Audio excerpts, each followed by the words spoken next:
Hello, hello, hello. Welcome to the Joy of Connection. Don't you just love that music? Oh, I just love that Latin summery vibe. And speaking of Latin, we're going to have a little infusion of Latina tonight. So I'm so excited to introduce this wonderful woman. But before I go there, I'm just going to let you know that I've been having allergy attacks today. Oh, I don't know if it's hay fever. I don't know what it is. So I might be a bit sniffly, snuffly. But you know me, keep it going, keep it moving, keep it happening. So without further ado, I'd like to introduce my international woman of this week, Michele Lee Clarke-Ceres. Come on, Michele. Oh my goodness, what an introduction. Michele, it's such a pleasure to be here. Michele, I love that music. I know, isn't it great? It was very good. It was very good. Yeah. You know, we try over here at the Joy of Connection. I love it. I love it. My darling, it's such a pleasure to see you. And I can't wait for everyone to get to know you because you're an amazing woman. So please tell the audience where you're from and where you live.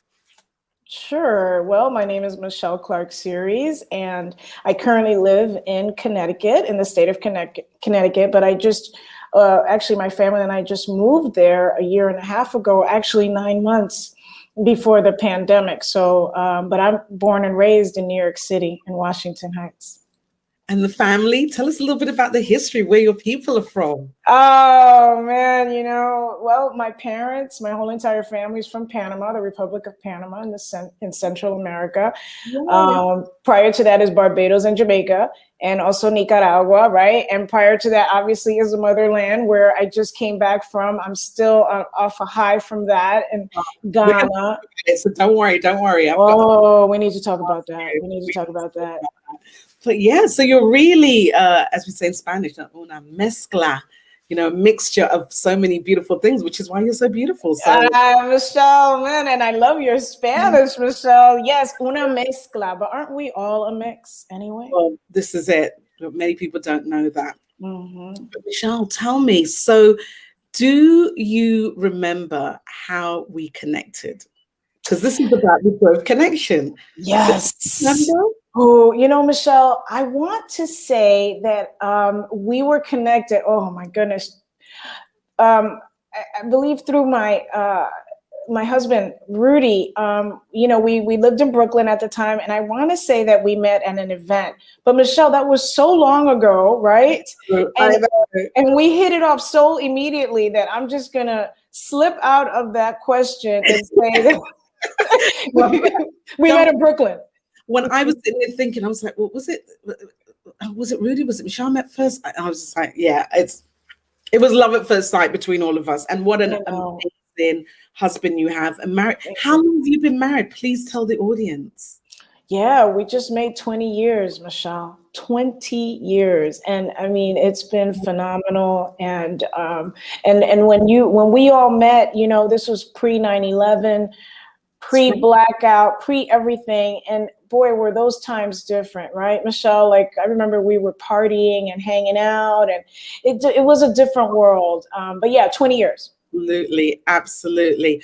And we got some comments from the audience. Someone saying hello to the two gorgeous Michelles. Oh, thank you very much. Thank you, Carly. Wow, that's Plantagenet. Okay, we got some international folks calling in here. Yeah. I love it. So I've got so many questions to ask you, but sure. Can you tell me a little bit about your self-love, self-care routine? Is there anything that you do on a regular basis for Michele? You have a family, you have a husband, you've got a successful business.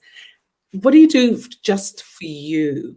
That's a good question, Michele. I have to say that self-love and self-care is something that I've had to work on as I've gotten older. In my 20s and in my 30s, I really took on roles that required a lot physically, emotionally, and professionally. So I was used to really, running the midnight oil and getting up early and working till late. And I really didn't stop that pattern until like about 5 years ago. When I was let go from my then position. And that's when I really had to take a stock of myself and say, what is it that I want to do? Do I want to be well enough to see my grandchildren, or I don't have them yet? But yeah. You know, and what's important. And to be fair, you know, Rudy, my husband, he's very physically active, and I didn't grow up, you know, in terms of playing sports or anything. So I became active in my, you know, later years, and you know, I got my black belt in Taekwondo in my early 40s. Really? Yeah. Because, well, the way I figured it, you know, and I always say this, and you know, I want my grandchildren to look at all of us and say, oh, you know, grandpa has his black belt, grandma has her black belt, and dad has his. So self-care for me really didn't start really taking a hold until, you know, a decade ago. And now particularly, you know, I really make an effort to exercise. You know, I started taking up tennis. You know, we've looked at other forms of martial arts, Tang Soo Do. I'm very strong in my faith, but it's a challenge, Michelle. It's a challenge. You know, a lot goes on in a day, and you know, I'm not going to say I've perfected that, but you know, I really make an effort to be balanced. And that's really key, right? It's just about making that conscientious effort. You know, I didn't do anything today. Okay, so what am I going to do tomorrow? As opposed to just picking yourself up and then not doing anything. Mm-hmm. Oh, I can't believe I didn't do anything. I'm not good enough. You know, and all the stuff that comes with it. Oh, yes. Yeah. Mm-hmm. So very nice. I'm glad you told me about the Taekwondo, because I will never be rude to you, girl. I don't know why I was kicked. No, I really just did it really purely out of just saving face. It was one of the most challenging things I've ever done. You know, particularly since I had fallen and broken my foot in like 3 different places in the middle of all of that. So, but I have to say it really helped me in focusing and, you know, believing in myself. Yeah, and I understand. I mean, I never did martial arts, but my brother did when we were younger. And I understand one of the core pieces of it is not just the act of the exercise, but the discipline. That's it. And the exercise of the mind. Oh, yes. And clear. And can you tell us a bit about that? Because I don't really know a lot about that. That's really interesting. Yeah, that's actually a good point. One thing I will say is that what it enabled me to do, which is something that, you know, is also something that I'm always working on, is focusing, and in focusing on the movement and listening to the instructor. In my case, it was a grandmaster, a woman, 8 degree, like seriously. You know, she was no nonsense, but listening to someone else and following their instructions, and also, you know, making sure that your steps mirror what they're saying, and also dealing with getting hit, you know, getting hit in the gut, you know, in sparring. It it certainly, you know, makes you toughen up. And you know, I think it's something that I recommend to anyone. I think you know, protecting yourself and strengthening your core. So yes, it's great for concentration. You know, in terms of what you just said about being hit in the gut, I remember I was taking, I guess it was about 3 years ago, maybe 4 years ago. I think it was before my mum passed. I was doing kickboxing. And, you know, the key thing with kickboxing is, you know, and I'm not talking about a class, 1-to-1. Right, prime presidents, covering the face, and he's always be like, "Cover your face, Michelle. Cover your face." And that's it. I didn't cover my face. It was like Muhammad Ali hit me. Oh my gosh! Yeah. Like, oh my God, Michelle, I only tapped you. I was like, that was a tap. Did it hurt? Did it hurt a lot? Like, where's my eye? Is it on the floor? I was looking for it. Yeah, let me tell you. But now you know to guard yourself, right? And to block anything that comes your way, right? Because they can't touch the moneymaker. They shouldn't touch the moneymaker. Exactly. So in that moment when you said it, I actually felt it, because that memory will never, ever go. So I get that it takes in that discipline. So I'm going to assume, and we'll talk more about it, but as part of one of your roles, you were involved with the UN, and it dealt with travel, I would assume, as well. Sure. But I'm assuming one of your passions is traveling. Am I right? Am I wrong? Yeah, Michelle, you hit it right on the nose. I love to travel. And this pandemic put the kibosh on that for about a good year and a half. I did travel in February to see my brothers in Florida. And then I just, like I mentioned, just came back from the first time visiting the continent of Africa, specifically the country of Ghana. And so I've been traveling since I was 5. So I love traveling. I mean, a passport to me is probably more valuable than any bank account. That's right.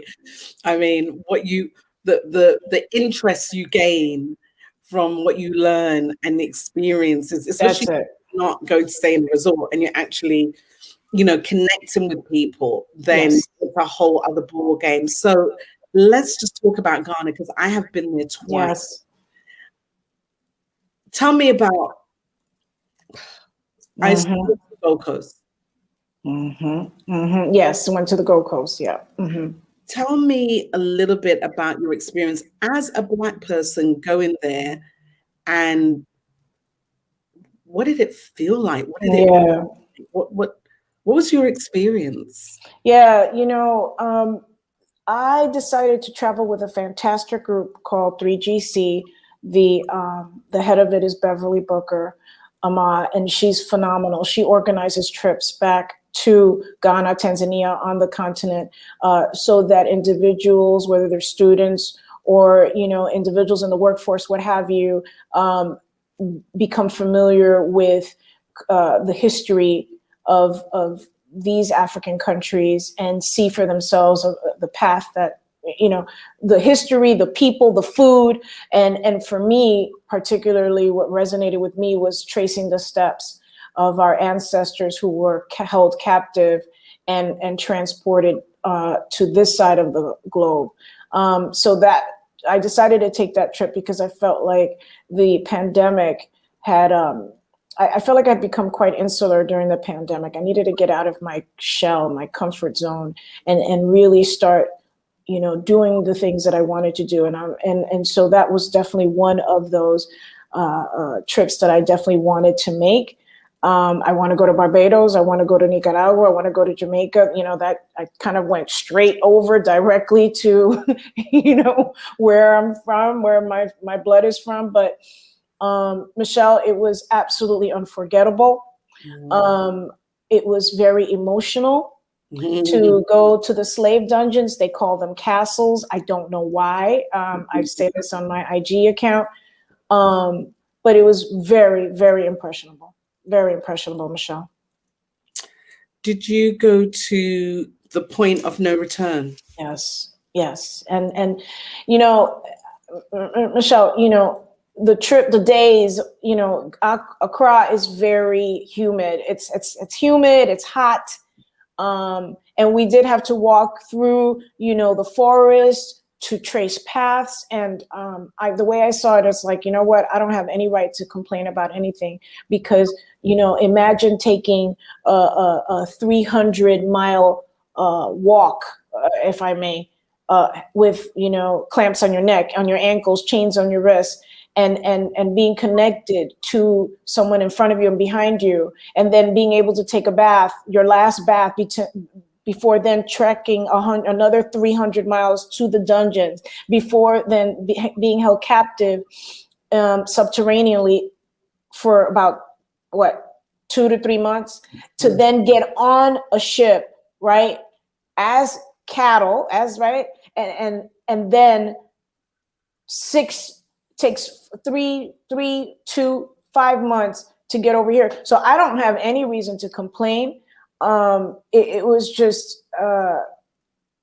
so impressionable, Michelle. And I want my son to do it. I want him to take the trip. I want him to see the history. I can go on, but so I saw the past. I was able to appreciate the present.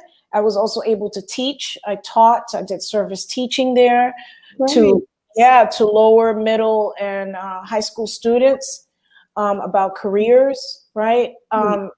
Michelle, it was fantastic. I can't wait for us to go together. Oh, I mean, I loved it so much. I think I went the December and I went back the following August because I just couldn't get over the experience. And I think the second time I went, did I go 3 times? I don't know, but one of my cousins came. I won't Mhm. mention his name because he won't be happy that I'm saying this. Oh, But I said to him, you know, when we go to the castle, just brace yourself. And he was like, you know, I've seen it all. Like mhm. everywhere. He's like, trust me, brace yourself because you don't Yes. know what you're about to experience. And he Yes. was blown away. But I know the first time I went. So for those of you who've not been to Ghana, been to the castle, it's really a slave dungeon as far as I'm concerned, like Michelle sort of described it. And there's a space where they would get onto the ships, the slave ships, and they put, Yes. and it would be probably about this one. I mean, I don't know what that would be like. I would say like three by three. Yeah, maybe 3 feet wide. Maybe Yep. was it even that wide? I don't know. I just know it was small. And so I remember saying to the person that was narrating and telling us the story, the guide, I said, hold on, but I don't get it because that's so thin and not very high. I mean, I can barely get through it. So how could There you anyone go. get through that? And he said, oh, well, they would just starve them. I, that is when I just lost it. As starve, yeah, so that they'd be thin enough to go through. I said, but some of these people really talk, then they just have to bend. I just lost it. I Yep. just couldn't hold the tears back because I just thought, how can one human treat another that way? That's it. Forget about color, forget about anything else. Just how can one human being treat another human being like that? So That's let's exactly right. because it's just, Yes. but anybody who's never been, you got to go. That's what Absolutely. I I'm saying. agree. I agree. And you know what? It's a friend of mine mentioned about the concentration camps that the Nazis constructed for the Jewish, and I want to go there. You know, suffering is suffering. That's right. Doesn't matter what color. Some people may disagree, but suffering is suffering, and having compassion is important. So Yeah, it goes, wow, beautiful. I'm glad you said that. Compassion does go a very long way. So tell me a little bit about your time at the UN. mhm, mhm. Yeah, Right. You know, yeah, when I've been in the building once and I was just so this is probably how people feel when they come to London and sure. Westminster Abbey or the Houses of Parliament. So please tell me a bit about the UN. Yeah, so I was working on the city and state level for about 2.5 years prior, and I had read an article about a gentleman who was about to represent his country at the United Nations. They were about to become a member. That was a Principality of Andorra. So I wrote to him and I said to him, name was Julie Minoves. And I said to him, I'd love to introduce you to my then boss, who was David Patterson. And he responded. We kept in touch. Back in those days, we used to write, letters. With a pen. Exactly. So we kept in touch, and he offered me a position at the permanent mission. And I was there for 4 years. Incredible. Worked with some fascinating individuals. Really had a chance to understand what diplomacy was all about, what it means to work for a country in the United States, understand their perspective. It really was an unforgettable experience. And I have friends from Andorra to this day. It was just phenomenal. It was just a great experience. Challenging, right? Because I didn't speak, they speak 3 languages, French, Catalan, and Spanish. And I had a working knowledge of French. Spanish was my second language, but I didn't speak Catalan, and I had to learn it because I had to greet the head of government and the minister at the time of foreign affairs in the language. And I remember the ambassador wanted to make sure that I knew that. I'll never forget that.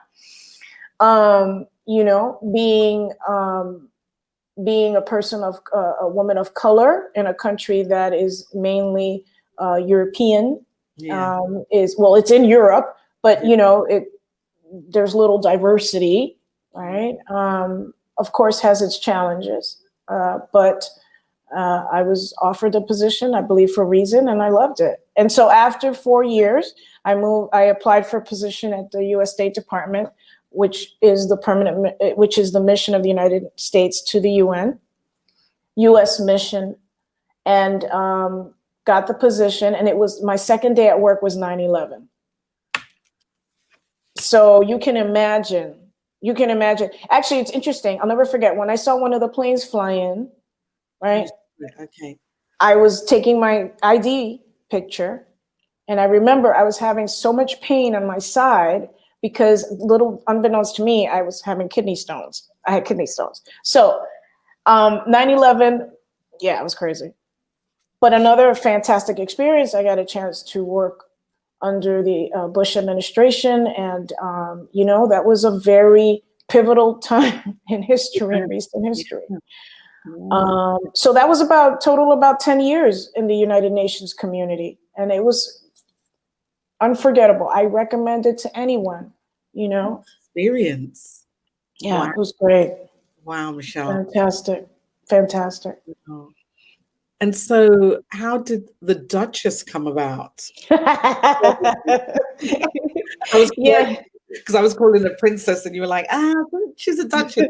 That's right, the Duchess of New York.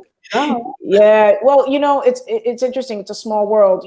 We have a friend who knew of her PR agent, and she put feelers out that she was looking for a chief of staff. I was like, why not?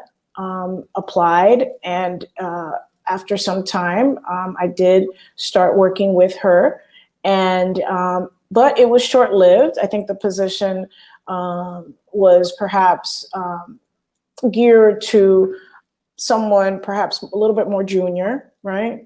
But it was a great experience. She is a lovely individual, and it was only for about 3 months. But I learned a lot. Michele. Yeah. Did you get to go to London or deal with any of the other royals or have any interaction?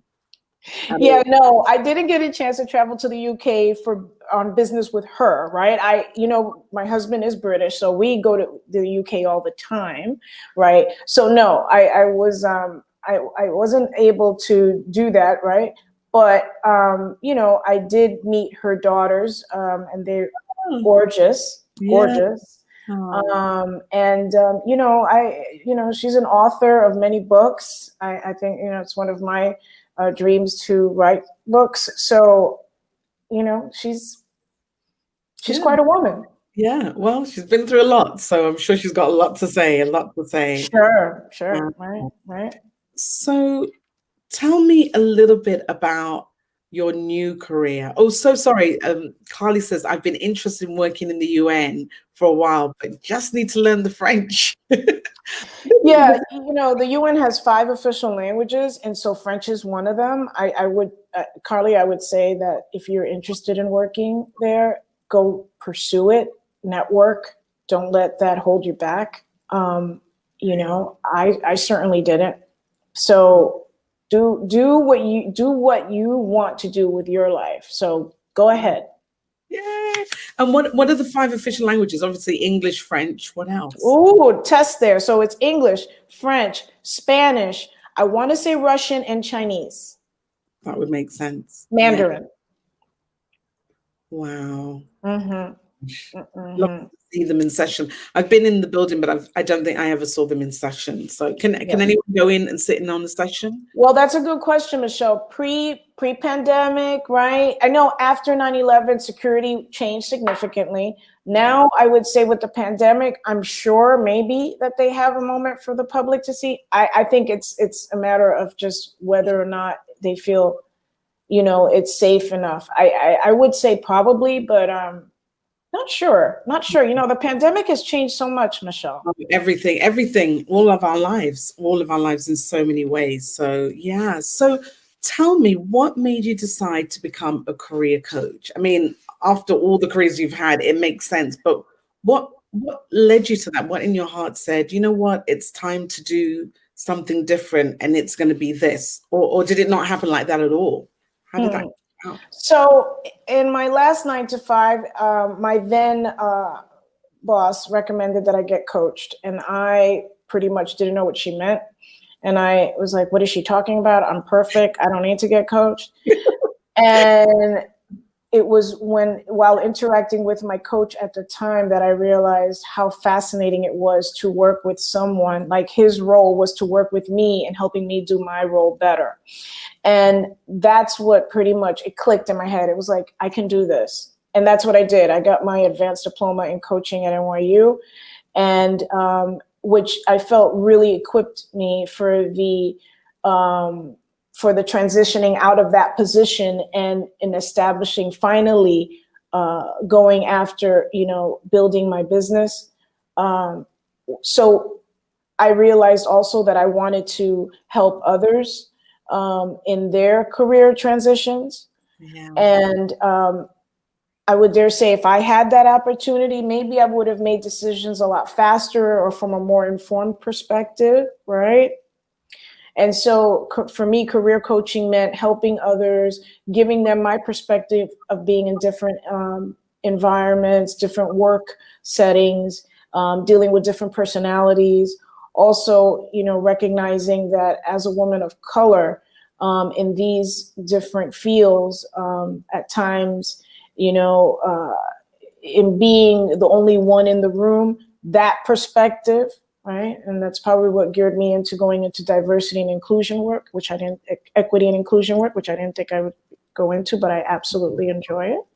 Okay. So I was thinking about what my next step would be. And after, being in government, diplomacy, education, I decided that, being a career coach was meant for me. And I did that at the same time as obtaining my my New York State real estate license. But Wow. I decided to pass on that. Yeah. Wow. I think we might have to call you an overachiever right now. It's interesting, Michelle. You know how this is. Life is short, and there's so much to do, I think. And I want to set a good example for my son and his children. And you take your licks. You have to deal with a lot of challenges and a lot of tests on who you are as a person. But all of that got me here with you. Now it's worth it. Fantastic. Can I just go back Yes. to your coaching? Who's your ideal client? We might have somebody who's listening right now that might be like, oh, Michelle is the person I need to talk to right now. So who's sort of your ideal client? Yeah, not to be cliche, actually, but I think anyone could be my client. It's whether they think that I'm the right coach for them. And that's why we have an introductory session where they get to ask me any questions, and I get to, give them responses and then hear about them. So it's really up to the client. It is always up to the client, So I would say that anyone that is seeking, guidance or another perspective or an out-of-the-box approach into their current workspace or career, or maybe they're transitioning out of a role, whether it's by choice or not, or whether they're looking for future opportunity, or whether they're seeking to promote themselves within, those are commonalities that I find, but also individuals that have just recently are semi-retired. Yeah. So, that's a reality now. Folks are deciding to not go back to the workplace after the pandemic. Well, what do you do? So that's really good. That's really important. I don't know what's going on in New York, other than what I see on TV and my friends tell me, but here unemployment is out of control. Now, there is a lot of work available right now, but not necessarily if you're high up the ladder. Is that what you're experiencing and seeing in New York as well? Or what's the workforce looking like post-pandemic? I can't call it post-pandemic because it's not really post, but... Yeah, right. We want to think it's a post-pandemic, but we're still in it, right? Yeah. I would say what I'm seeing now, Michelle, is that the work culture has drastically changed. So individuals that were working at home now are faced with the hybridization of having to go back to work for specific days or staying home, right? And so this is also a real, it's like a candidate's market, where really there are so many positions out there on many different levels. But really what we're finding is recruiters, and I have my a series that I did on my podcast called The Unseen Process of Recruiting. And, where I and a recruiter discussed different topics around employment, right? Looking for a position, et cetera. And what we talk about is basically what we spoke about in our last episode was how, it is a candidate's market. Right now, there's so many positions out there, but people just don't want to budge. They don't want to leave their current position. They need to have a good reason. And so what I'm seeing is that folks are really trying to find ways to navigate themselves in their current roles, or dealing with a recent separation from their position, right? They call them layoffs here. I don't like saying layoffs or unemployment because that is not accurate for the person. Just because they're transitioning into a new position doesn't mean they're unemployable. And that's a big issue, right? Your mindset. And so, we have a lot of positions here that need to be filled in the US, but there, come over. But there's also been a lot of, separations and companies, downsizing. But then you have startups that are hiring like crazy. Michelle, it's crazy. Yeah. So, because the startup market it's a great opportunity to try something, isn't it? You just don't know. And a lot of great businesses have been born in this pandemic. So, but it's an opportunity to try something. It is. Yeah. Knowing what you're getting yourself into. Well, that's the problem. Sometimes people don't, but yeah. And what about any up and coming industries or businesses? Because right now in the UK, things are we're looking at is renewable fuels. That's becoming a very hot topic right now. And once upon a time, you'd only really do that because that was sort of focused in Scotland. Sure. However, with all this hybrid of working, you can work from home and maybe go to Scotland once a month or twice a month. I don't really know, but that's the, renewable industries, solar, anything that's sort of in that arena is kind of hot and new. And I think digital technology as well. That's right. Technology is quite hot right now. Is there anything that's out, sort of people are begging for people to be retrained or reskilled, or they just expecting people to come right out of uni and step into these new roles? Are there any new trends in terms of industries in the US right now? Or at least? Yeah, that's a great question. I also do another series called Navigating the International Workplace, navigating the new normal in the international workplace. And I've had the opportunity to interview individuals, recruiters, whether they're in Spain, whether they're in England, in Barcelona, in northern Spain, and in other countries, South Africa, and understand that, obviously it depends on the country that you're in, but generally speaking, there's certain industries such as tech, like you've mentioned, agribusiness, right? Hospitality is definitely making a comeback. However, it's going to have its changes and it's going to be mainly based in tech, right? We're going to see that as well. We also see project management. And I think you can look at Google, right? Look at the certificates that they're offering. Project management, software engineering, I believe UX, UI, and I think there's one other that I may be not mentioning here. But hands down, tech, specifically cybersecurity, right? We're dealing with a lot of breaches, a lot of hacking. And this is great. This is a great time to upskill and reskill.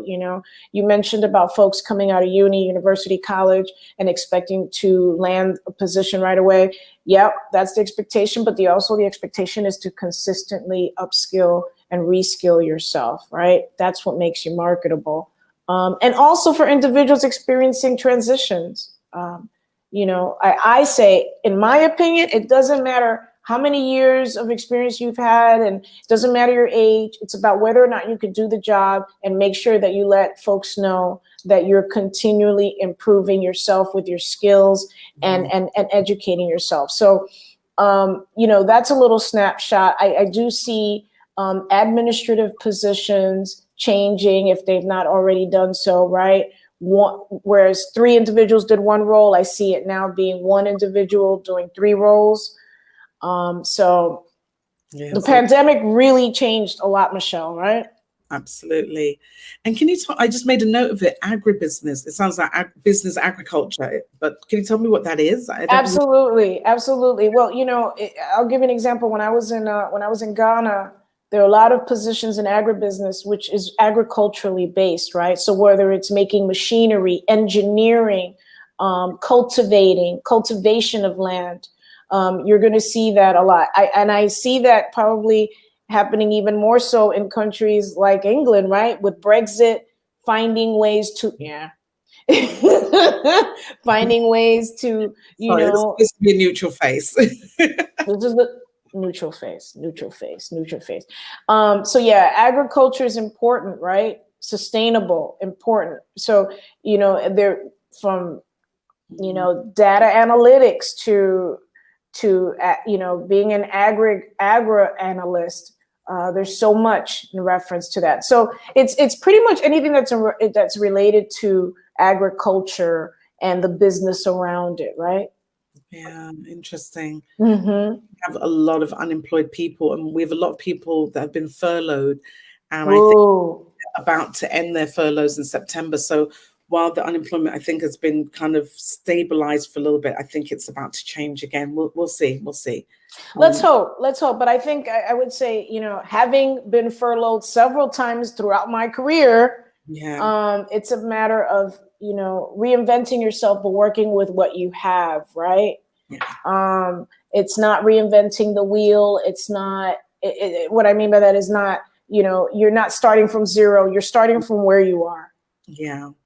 A lot of my audience are women over the age of 40, not all, but quite a few. Mm-hmm. And sometimes I'm having conversations with them in the group or privately, they're messaging me. And people are concerned about, what do I do next? That not because they're losing their job or have lost a job, but they've fallen out of love with the work that they were doing. Sure. Looking for something new or something different. So could somebody come to you with that? They don't really have a direction, not because they can't find one. They've just, like I said, they've fallen out of love with what they're doing and they're trying to figure out what's next. Is that the kind of client that could come to you as well? Oh, yes. I have quite a few clients that deal with this issue, and it's a normal one, right? Particularly for women. What made you purposeful perhaps in your early years, you've changed. The role has changed. For myself, I'll speak for myself. What I did in my early years, as I mentioned before, I wouldn't necessarily take on that role again. I have to be honest with myself and where I see myself growing professionally. And it's also being willing to take risks, and also maybe failing. There's certain, if you decide to pursue a business and it doesn't work out, it's okay. Get up again. And I think it's interesting, right? We tend to think, when you're young, you're free, you do this. But I think when you get older and more mature and you're more secure within yourself, issues like this, in my opinion, with the help of a career coach or a therapist or what have you, depending on the issue, right, can galvanize you to make right decisions, sustainable decisions. That's right. I love that. Sustainable. That's one of my favorite words. And I love it too. Don't you love it? Yeah. So I'm going to ask you just a few more questions because you sure. Well, thank you so much. And by the way, Leslie in the audience says you're a fascinating, amazing woman. Thank you, Leslie. 110%. Thank you, Michelle. I love you too. Any Michelle rocks it out, right, Michelle? So, Michelle, tell me about your podcast. I mean, I love my podcast. I don't care if I have one person on there or This is it. Because the value that people get, whether they watch it now, whether they watch it later, absolutely, is so important. And so, what made you decide to? Because a lot of people saying, "Oh, I want to do a podcast." They have no clue of the work that goes on behind the scenes to do it most of the time. And it's the getting the people, making sure that people are going to be on there, getting the right dialogue going, the right topic, the right theme. I don't know how you do yours. So tell me how your podcast was born. Thank you, Michelle. The Global Advocate Career Podcast. Yes. Thank you. I'll tell you, in my roles, some of the roles, I've come across individuals who I don't think if I wasn't in that position, I would have met them. And I feel like in the diplomatic community and governmental community, it tends to be a little bit siloed. And so if you don't know the person, or if you don't know someone who knows someone, and I think that you should be able to have the opportunity to meet whoever in the world, regardless of whether they're accessible to you or not. And that's why I wanted to create the Global Advocate Career Podcast, because I've known individuals, Michelle, you're coming on my show, who are interesting, right? And anyone should know who they are. Yeah. And that's why I created it. And that's why I call it the Global Advocate, because I'm an advocate globally, and also because I'm a career coach. So what better way than to learn about someone's career, but, asking them about it. So that's why I created it. It does take a lot of work.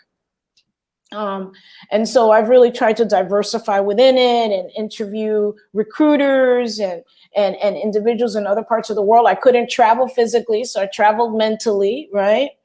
But I'm in my third season, right? And it's a lot of work, but Michelle, you're absolutely correct.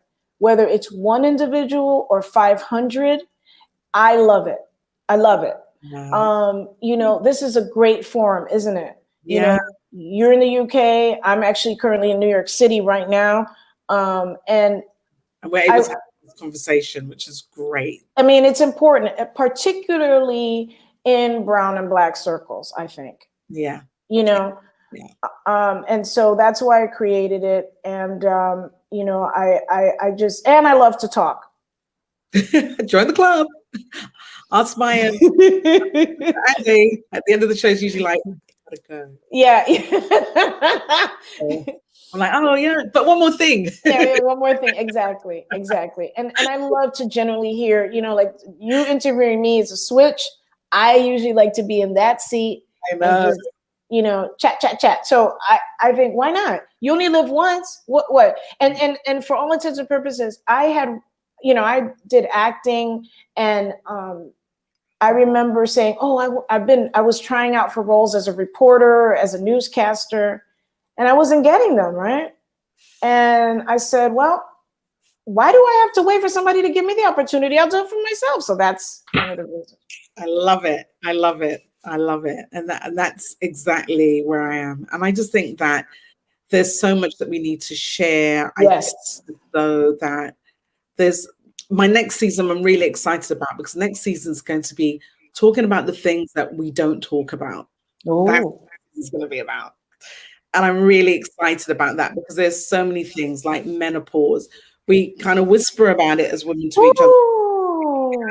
Dialogue. And not even for those of us who aren't even menopause, but what it's going to look like, what it might feel like, how will I be?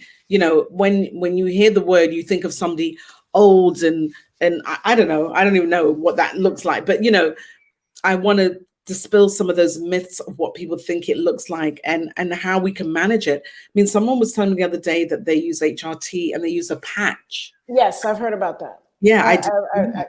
Yeah, that's interesting. And good for you, Michelle, because I'll tell you, I saw my mom go through it and I was like, Mom, why are you perspiring so much? She's like, you'll see. And yes, I have experienced symptoms and stuff.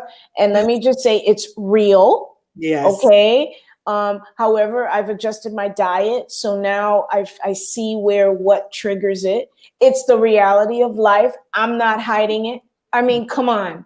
You know what I mean? It's like someone saying to me, should I put down X amount of years on my resume for my experience? I'm like, if you do the math, they're going to figure out your age anyway. So why not embrace where you are, right? It's the same thing with getting older, Yeah, and that's a great analogy, just embracing where you are.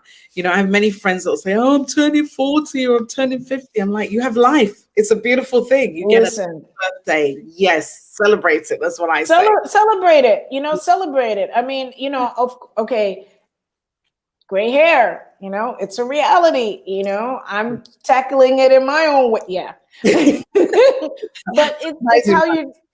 Yours looks fantastic. Yeah, Michelle, do an episode on gray hair and Oh, see. we've got to. There's going to be so many good ones next season, and I'm going to do some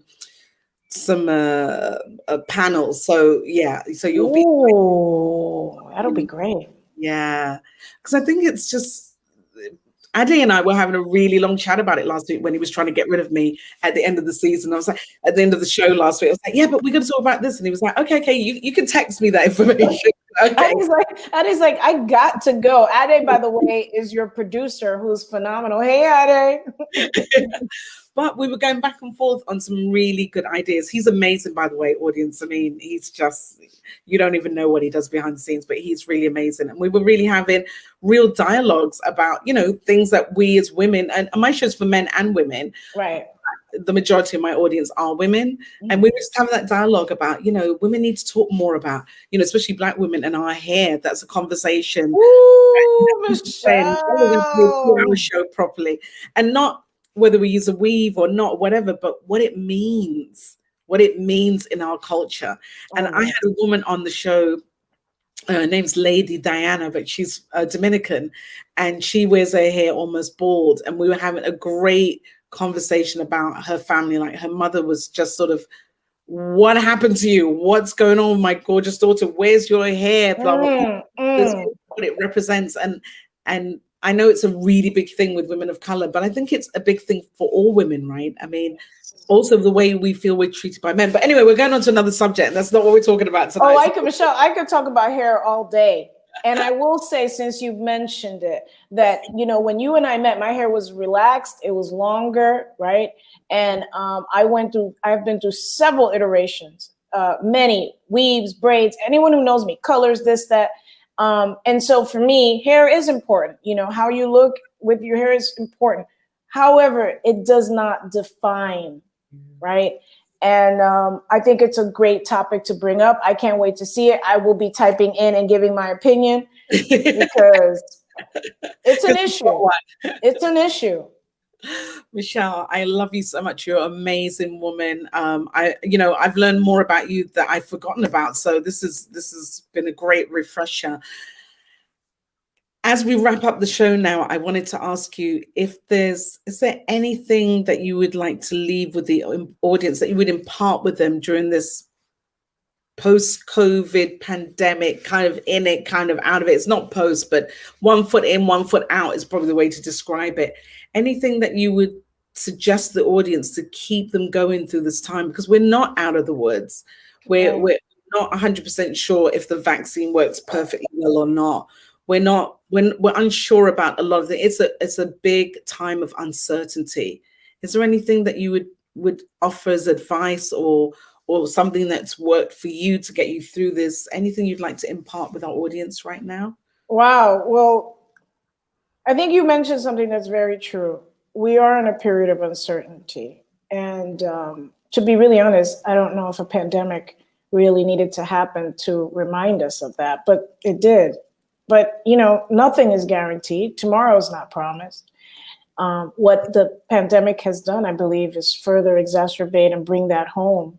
And so for me, what I've done is really look at, you know, what's important, what's not. You know, in Accra, in Ghana, I took an oath. We were given our African names, and the names are based on the days of the week, as you very well know. Yes. And so my African name is Abina. My African name is Abena. Okay. Right. Well, maybe I'm pronouncing it. It's Abena. Tuesday, right, Michelle? Tuesday, yeah. Yeah. So you said it better. Michelle. You said it. I said it the American way. Right? Okay. But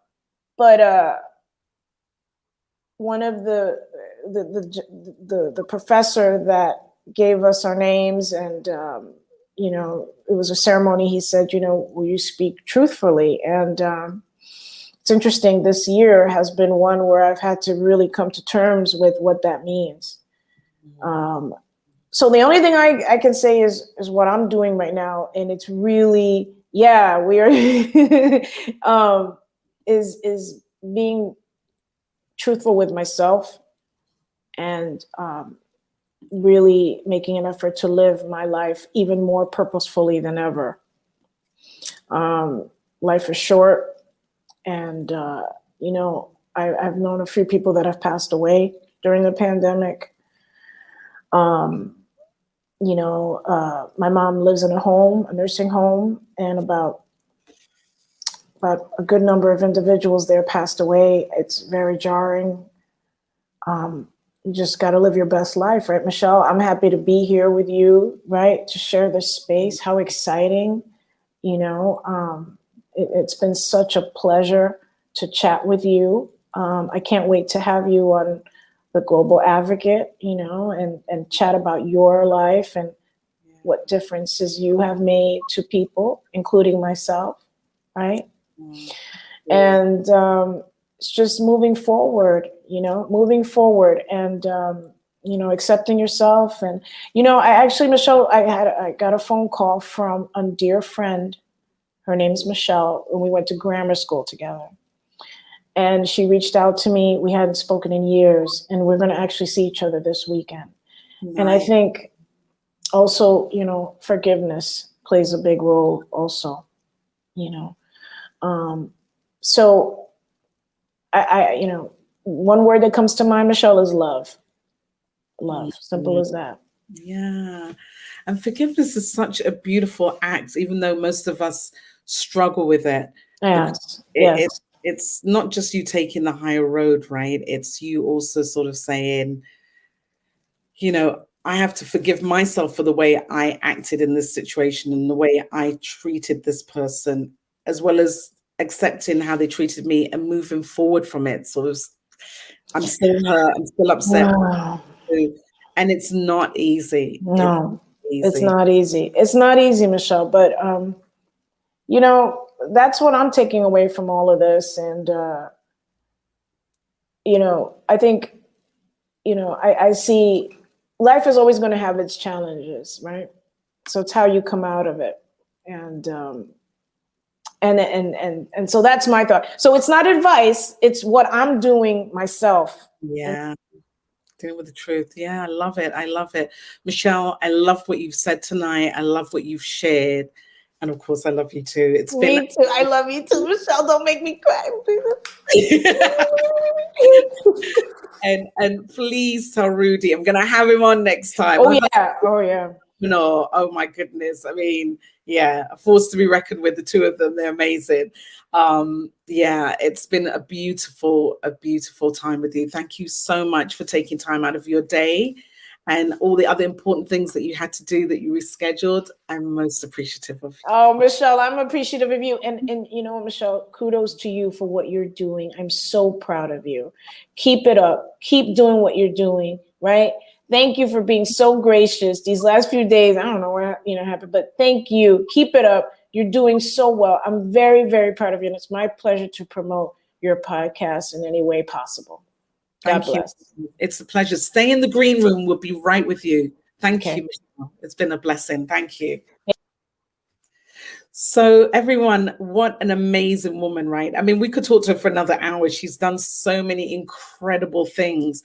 And we didn't even really talk about some of the roles that she's had, but we're going to bring it back because, as I mentioned, I'm going to be doing some panels and talking about things that we don't really want to talk about. So guys, next week is the last show of season 3.